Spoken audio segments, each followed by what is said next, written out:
Hello बच्चों, आज के इस वीडियो में हम बात करेंगे क्लास 12th बायोलॉजी के बच्चों के लिए। ठीक है, इसके पहले वाले वीडियो में आप लोगों को जो है म्यूचुअलिज्म के बारे में बताया गया, फिर कमेंसलिज्म के बारे में बताया गया। ठीक है, तो इन सभी चीज़ों को जानते हुए आज हम पढ़ेंगे फिर निगेटिव इंटरेक्शन के बारे में। ठीक है, तो निगेटिव इंटरेक्शन क्या होता है या ऋणात्मक अंतःक्रियाएं क्या होती हैं उसके बारे में हम जानेंगे। तो ऋणात्मक अंतःक्रियाएं वे होती हैं बच्चों जिसमें एक जो है सदस्य, चाहे एक जीव जो है अपने लाभ के लिए दूसरे को हानि पहुंचाने से कोई गुरेज नहीं करता है।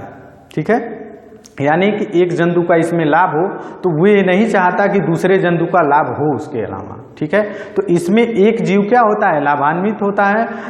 ठीक है, और दूसरा जीव उससे क्या होता है, दूसरे जीव को उससे नुकसान पहुंचता है, इसलिए इसको ऋणात्मक अंतःक्रियाएं कहते हैं। ठीक है, तो ऋणात्मक अंतःक्रियाओं के अंतर्गत जो है निम्न प्रकार की जो है ऋणात्मक अंतःक्रियाएं हैं, जिसमें पहला आपको पढ़ना है प्रतिस्पर्धा या कंपटीशन।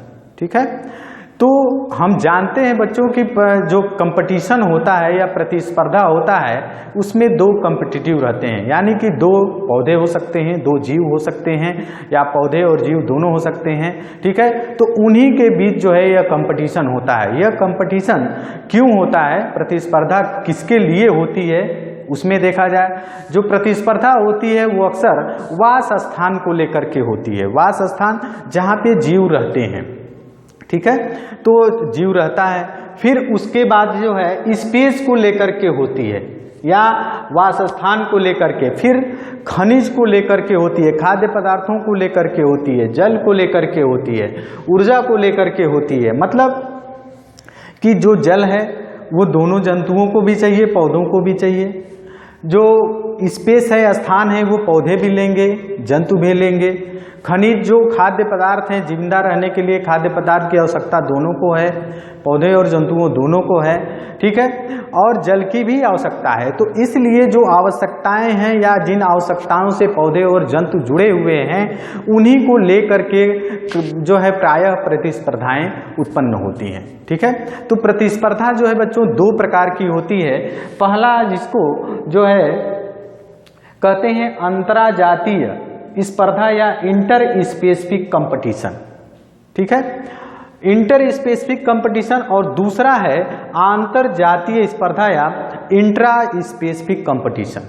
ठीक है, तो पहले समझते हैं अंतराजातीय या अंतराजातीय स्पर्धा या इंटर स्पेसिफिक कंपटीशन। ठीक है, तो यह जो इंटर स्पेसिफिक कंपटीशन या प्रतिस्पर्धा होती है ये विभिन्न जाति के जीवों के बीच होती है, यानी कि इसमें एक ही जाति का जीव नहीं रहेगा, इसमें क्या रहेंगे, विभिन्न जातियों के बीच होने वाली प्रतिस्पर्धा होती है, या विभिन्न जातियों के बीच होने वाली प्रतिस्पर्धा को जो है अंतराजातीय स्पर्धा या इंटर स्पेसिफिक कंपटीशन कहा जाता है। तो इंटर स्पेसिफिक कंपटीशन को समझने के लिए हम जो है विभिन्न प्रकार के एग्जाम्पल का प्रयोग कर सकते हैं, जिसकी सहायता से हमें समझ में आ जाएगा कि इंटर स्पेसिफिक कंपटीशन क्या होता है। तो विभिन्न जातियों के सदस्यों के बीच होने वाली प्रतियोगिता क्या कहलाती है, इंटर स्पेसिफिक कंपटीशन। ठीक है, पौधों में जो विभिन्न जातियां होती हैं वो किसके लिए कंपटीशन करती हैं, वास स्थान को लेकर के, पोषण को लेकर के, जल को लेकर के, प्रकाश को लेकर के ये कंपटीशन होता है।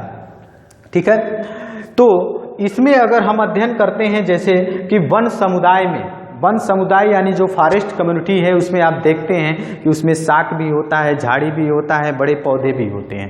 ठीक है, ये तीनों उगे होते हैं, लेकिन जो है शाक जो होते हैं उनके ऊपर झाड़ियाँ क्या होती हैं, प्रभावी होती हैं, और इन दोनों के ऊपर क्या होता है, वन प्रभावी होता है या फॉरेस्ट प्रभावी होता है।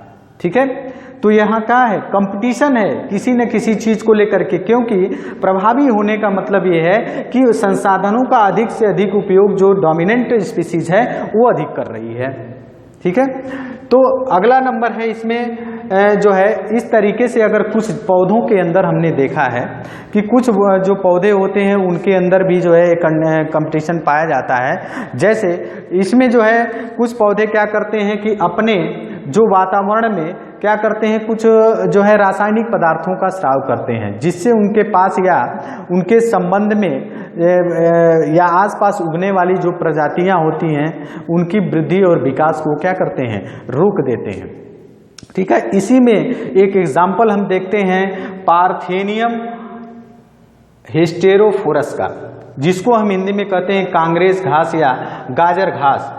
ये जो है एक जो है कंपाउंड सिक्रीट करता है, जिसको हम कहते हैं फिनोलिक कंपाउंड्स। ठीक है, इसको क्या कहते हैं, फिनोलिक कंपाउंड यौगिक जो है ये कांग्रेस घास सिक्रीट करता है। ठीक है, और यह सिक्रीट करने के कारण जो है उसके आसपास जो जातियां उगती हैं पौधों की, ठीक है, तो उनके बीज के अंकुरण और वृद्धि को ये क्या करता है, रोक देता है। ठीक है, और यह खरपतवार नाशक होता है, और यह जो है यह इसका जो रासायनिक स्राव होता है मनुष्यों और पौधों के लिए काफी हानिकारक होता है। ठीक है, तो यहाँ पर भी आप कंपटीशन देख रहे हैं कि ये क्या कर रहा है, रासायनिक पदार्थों का, फिनोलिक कंपाउंड का को सिक्रीट कर रहा है, जिससे वो क्या कर रहा है, अपने आसपास जो उगने वाले जो पौधे हैं उनकी जो है ग्रोथ को, ठीक है, उगने वाले पौधों को की ग्रोथ को, अंकुरण को और उसकी वृद्धि को क्या कर दे रहा है, रोक दे रहा है। अब अगला एग्जाम्पल है क्लोरेला वल्गैरिस। ये क्लोरेला वल्गैरिस क्या है, ठीक है, क्लोरेला वल्गैरिस होता है स्वच्छ जल में रहने वाला हरा शैवाल है।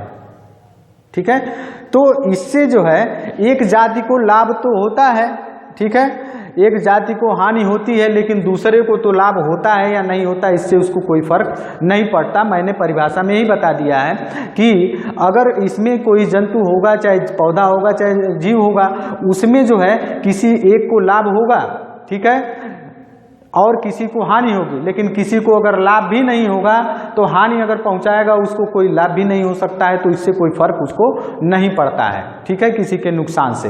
तो इसमें जो क्लोरेला वल्गैरिस जो है एक जो है स्वच्छ जल में रहने वाला हरा शैवाल है, वो क्या सिक्रीट करता है, क्लोरेलिन एंटीबायोटिक केमिकल, क्लोरेलिन प्रतिजैविक रासायनिक पदार्थ जो है सिक्रीट करता है जल में, जो क्या करता है कि कवक और अन्य जो है शैवालों को की वृद्धि को रोक देता है। क्या करता है, कवक और अन्य शैवालों की वृद्धि को ये केमिकल क्या करता है, क्लोरेलिन केमिकल जो होता है कवक और बहुत से शैवालों की वृद्धि को क्या करता है, रोक देता है। इसलिए यहाँ पर क्लोरेला वल्गैरिस की जो है क्या कर रहा है, इनको रोकने के बाद ये कम्पीट कर रहा है, इनको आने ही नहीं दे रहा है, लेकिन भले इसको कोई लाभ नहीं हो रहा है, इससे उसको कोई फर्क नहीं पड़ रहा है। तो इस तरीके से यहाँ पर भी क्या है, यहाँ कवक और दूसरे जो शैवाल हैं वो क्या है, दो भिन्न जातियां हैं और इनके बीच कंपटीशन हो रहा है। अगर चौथा स्टेप अगर एग्जाम्पल हम लेते हैं कृषि के मैदान में, जो आप लोगों ने देखा होगा, ये नॉर्मली चीज़ें हैं, आप लोगों को जो है आपके खेतों में देखने को मिल जाएगा।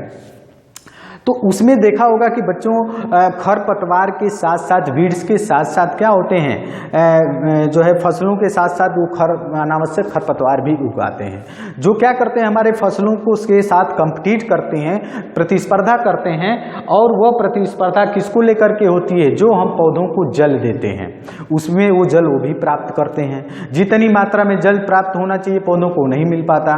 खनिज देते हैं, खनिज पदार्थ खाद्य पदार्थ देते हैं, उतना मात्रा में जितनी मात्रा में हम पौधों के एरिया के हिसाब से, मानक के हिसाब से, ठीक है, बिगहे बिस्से के हिसाब से जिस तरीके से हम जो है खाद्य पदार्थ देते हैं उस हिसाब से उन पौधों को नहीं मिल पाता, क्योंकि खरपतवार भी उसका उपयोग करते हैं, ऊर्जा का उपयोग करते हैं, सूर्य के जो प्रकाश का है उसका भी उपयोग करते हैं। पर्याप्त मात्रा में सूर्य की प्रकाश जो है पत्तियों को नहीं प्राप्त हो पाता। तो ये सारी कंडीशन यहाँ पर है। और इनके साथ ये जब उग जाते हैं तो बहुत से जब उगने के साथ साथ जो हमारी मानक खेती होती है कि हमको जो है इतने बीघे में इतना जो है हमको पैदावार मिलनी चाहिए, तो वहाँ पे हमारा जो है इकोनॉमिकल वैल्यू या प्रोडक्शन रेट जो है, उत्पादन की दर जो होती है घट जाती है। इससे किसानों को अधिक जो है नुकसान उठाना पड़ता है कि जितनी हमको खेती के हिसाब से जितनी पैदावार हमको चाहिए थी उस हिसाब से नहीं मिल पाता। वो कौन कम कर दिया, खरपतवार ने कम कर दिया। इसलिए कम कर दिया क्योंकि उसके साथ वो उग गए, और उगने के साथ साथ जिन संसाधनों को हमने जो है उन पौधों को दिया उसके साथ साथ वो भी उनके साथ प्राप्त कर रहे थे। अब बच्चों, अब इसके बाद दूसरा नंबर है इसमें आंतरजातीय स्पर्धा। आंतरजातीय स्पर्धा क्या होती है? यह जो स्पर्धा होती है एक ही जाति के सदस्यों के बीच होती है। एक ही जाति के सदस्यों के बीच जो होने वाली स्पर्धा होती है काफ़ी गंभीर मानी जाती है। ठीक है, यह इंटर स्पेसिफिक या अंतरजातीय स्पर्धा से काफ़ी घातक होती है, क्योंकि उसमें जो रिसोर्सेज होते हैं, संसाधन होते हैं, स्पेस होते हैं, वो एक ही जाति के सदस्यों की जो आवश्यकताएं होती हैं वो लगभग समान होती हैं, और जो है संसाधनों की समानता होने के कारण उनमें कंपटीशन काफ़ी कॉम्प्लेक्स होता है और जटिल होता है।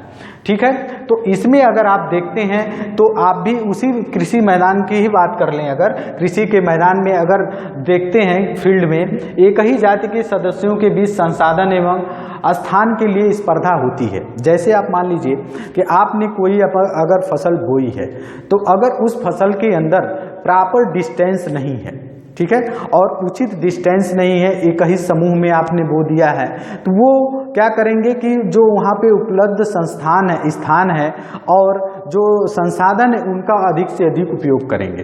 ठीक है, तो उपयोग करने के कारण उनकी पैदावार जो होती है कम होती है और पौधे उतने स्वस्थ नहीं हो पाते। जितनी स्पेस उनके पौधों के बीच की दूरी होनी चाहिए उतना स्पेस उनको नहीं मिल पाता। संसाधन जो भी आप उसको देंगे, प्रयुक्त करेंगे, उसमें वो जो है कि एक ही समूह में एक ही जगह मिल जाएगा उनको, और बाकी जगह के संसाधनों को प्राप्त, रिसोर्स को प्राप्त नहीं कर पाएंगे, इसलिए उसकी जो पैदावार होगी कम होगी। इसी तरीके से अगर हम उन्हीं फसलों को जो है प्रॉपर डिस्टेंस, स्पेस दे करके बोते हैं और संसाधनों का उपयोग करते हैं, तो उस फसल जो होती है वो क्या होती है, वो काफ़ी अच्छी होती है और पौधे भी स्वस्थ होते हैं और उनकी पैदावार भी काफ़ी अच्छी होती है। तो इस तरीके से यह जो है यहाँ पर कंपटीशन की भावना को यहाँ पे ख़त्म किया जा सकता है। तो इसलिए कोई भी पौधा अगर इंट्रा स्पेसिफिक एक ही जाति का अगर पौधा है तो उनके बीच जो मानक है, उनके बीच जो प्रॉपर स्पेस है, जितने संसाधनों का, जिन रिसोर्सेज का जो खाद्यान्न का उपयोग करना है वो मानक के हिसाब से करें, और उनके बीच जो दूरी है उनको भी बरकरार रखने के साथ साथ तभी वो फसल जो है हमारी अच्छी हो सकती है। ठीक है, तो आज के इस वीडियो में बच्चों हम लोगों ने ऋणात्मक अंतःक्रियाओं के अंतर्गत या नेगेटिव इंटरेक्शन के अंतर्गत हम लोगों ने जो है प्रतिस्पर्धा या कंपटीशन के बारे में अध्ययन किया।